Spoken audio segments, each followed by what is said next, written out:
According to legend, after Genghis Khan was buried, thousands of horses were driven across the site to erase any trace of his grave.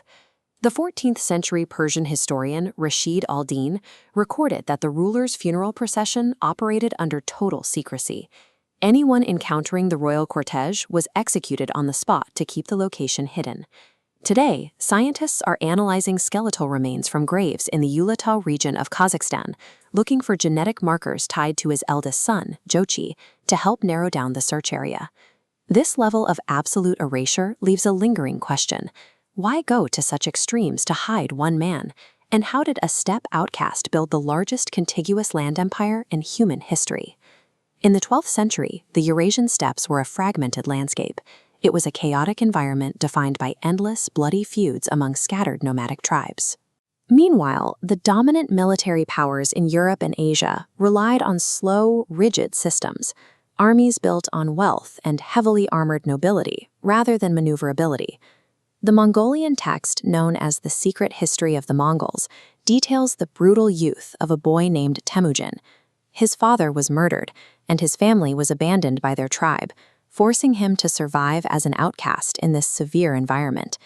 He realized that the traditional system of tribal loyalty and aristocratic birthrights was a fatal liability.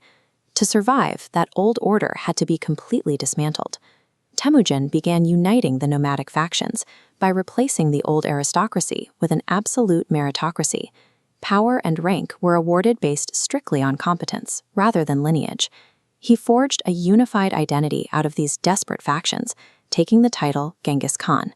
With the steppe united, he prepared to unleash a military apparatus built entirely on mass, velocity, and unyielding discipline.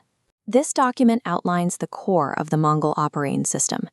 Genghis Khan dissolved tribal boundaries by organizing his forces into a rigid decimal hierarchy: squads of 10 men called arban, hundreds called jabun, thousands known as gurans, and massive divisions of 10,000 called tumans. Within this structure, commanders were chosen based exclusively on individual ability and valor on the battlefield, enforcing a system of instant, unquestioning obedience across the entire chain of command. The army was split into two primary components: heavily armored cavalry designed for shock attacks, and a massive screen of highly mobile light cavalry that outnumbered them 2-to-1. Their primary weapon was the recurve bow. It had an average draw weight of 166 pounds, far exceeding the power of the contemporary British longbow.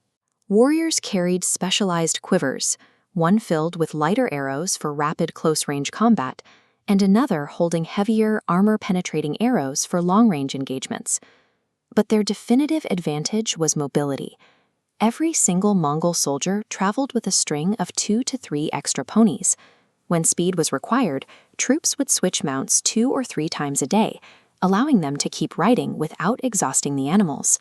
This specific combination of a rigid decimal organization and relentless equine stamina enabled the Mongols to maintain marching speeds that shattered the expectations of every military they encountered.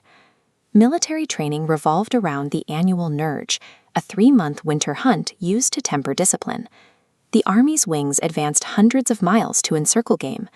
Once soldiers mastered these maneuver warfare tactics on animals, they applied them directly to human armies. To control these sprawling formations silently during combat, commanders utilized a synchronized system of black and white signal flags, avoiding the delays of written orders. When dust, darkness, or terrain obscured the flags, the communication network shifted seamlessly to the use of flaming arrows to coordinate maneuvers. On a macro level, Genghis Khan instituted a sprawling relay system known as the Yam.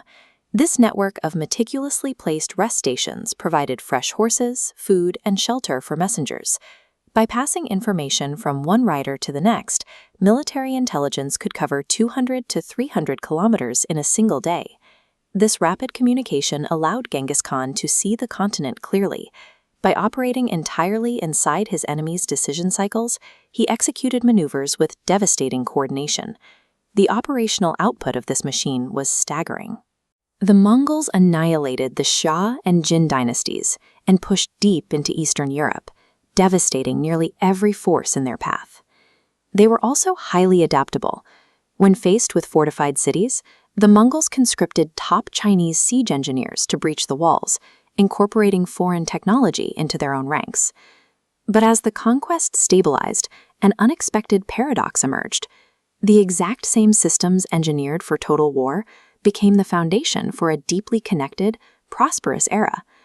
The Yam communication network transitioned into a commercial highway. Relay stations built to supply armies now supported traders, reinvigorating the Silk Road and flooding cities like Samarkand with new wealth. The military's strict demand for logistical standardization translated into consistent monetary policies and standardized weights and measures, which integrated disparate regional economies. The Mongols protected the merchant class and enforced policies of religious tolerance, creating an environment that fostered a massive boom in cross-cultural exchange.